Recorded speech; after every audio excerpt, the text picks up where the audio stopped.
You've just started your Airbnb business and you want to know the 4 top things to avoid when starting a business.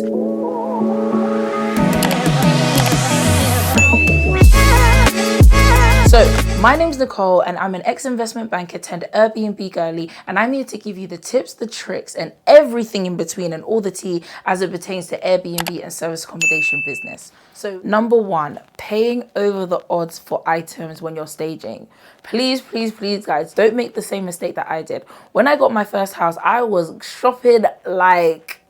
I wanted to drop. Like, I was buying everything, buying all the expensive stuff, the bougie stuff, because I'm like, oh my gosh, like, if it's not bougie, people aren't going to want to stay there. And it's just like, no, don't think of this service accommodation as your own home. People more time come to these accommodations to rest their weary heads, and they're going to be on their way. They don't care if something is from John Lewis or if it's from Primani. All they care about is the aesthetics.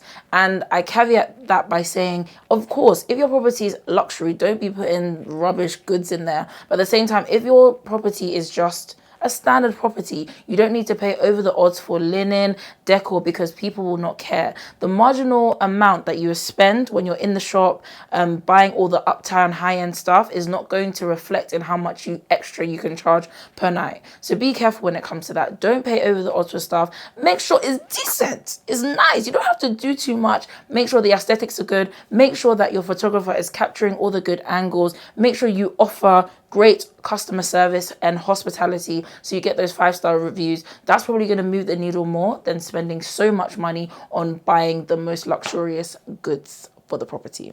Don't be upset when people don't believe in your vision. Naturally, starting a business can be seen as unconventional, can be seen as risky. Sometimes you may get advice from maybe, say, your parents, your family, telling you what you're doing is mad, what you're doing is crazy. But at the end of the day, the advice that they're giving you is coming from a place of love. They want to keep you safe. And naturally, they may see business or doing business as risky and unsafe for their child or their family member or friend to venture into. So you need to be comfortable with standing alone at times. Yes, sometimes hear advice and filter out what's for you, what's necessary for you. But at the same time, you need to be okay to stand by yourself, cheer for yourself the loudest, go through those dark moments by yourself, knowing that you're going to come to the other side. Have those affirmations, believe in yourself, because sometimes there's going to be times where it's going to be you, well, in your case, hopefully, you and God, and that's all you're going to have. But you need to back yourself and believe in yourself.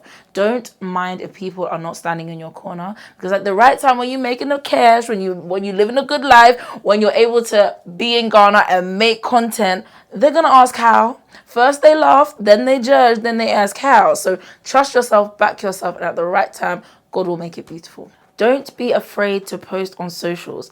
When I first started, because I was a bit shy, like I've left investment banking, what everyone sees as being prestige and being like the pinnacle of like where you want to be when you have a job because of the money I was making.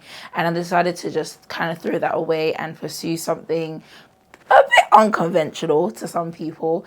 I was so shy, I didn't post anything on social media. I was like, if I fail, at least I'm a fail in private, not in public. But that was the wrong idea to have, because I think when you put yourself out there, you don't know the type of leads that you'll get. You don't know who you're inspiring in the process. And I just wish that all of this content that I'm taking now, I wish I was able to have shown my journey right from the beginning. Right from the beginning when I had 0 units. Right from the beginning when I was down and out and it took me 6 weeks before I got my first unit. Right from the beginning when I jumped into a stranger's car to go and secure my first unit. I think all of those things are such gems that would have encouraged other people as they started out. But I don't have that content. Well, to be fair, my real ones on Snapchat, they know the story about my first unit, but I feel like it would have been great to have that on more platforms to encourage other people, because people can see you when you're high, and right now I have 6 units and it's, oh yeah, that's great. But naturally there was a season when I was getting rejection after rejection after rejection,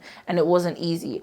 But it would have been great if I had posted that part of the journey too, as opposed to now when things are a little bit more settled. So please, when you start your journey, post from the beginning. It might seem cringe at first. People might be like, bro, like, what you doing? But like, who cares? Like, I've come to realize in this game, when you're posting on the socials, like, do it for yourself. If you're going to post and throw your phone away because you're embarrassed, do that. But just don't rob someone else of the opportunity of your experience and what your testimony or what you have to share. Just keep on posting, and eventually you gonna go viral. Just do the needful, do the posting, put yourself out there. You don't know what amazing content can come off the back of it. Don't be shy. Put yourself out there. And I know I spoke about content just now, but I'm talking about handing out flyers, speaking to local businesses in the area. Like, you need to go above and beyond. As I mentioned before, people think that Airbnb is passive. People think that it's so easy. You get your keys, put on Airbnb and you're good. Nah.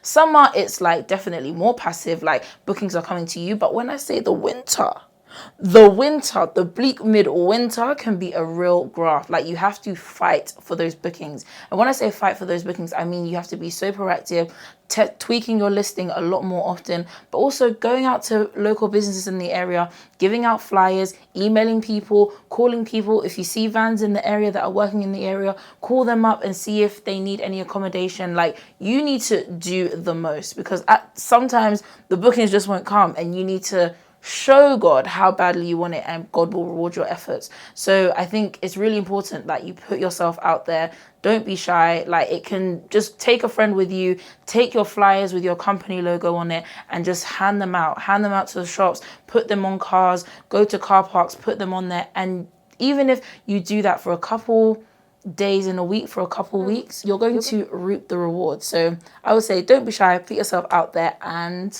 yeah. So I hope you've enjoyed these tips on the mistakes to avoid when starting your Airbnb. Stay tuned for part 2. But in the meantime, guys, it's been Nicole, and I'd love for you to like, comment, and subscribe on this YouTube channel for all the tips and all the tricks relating to Airbnb. See you soon.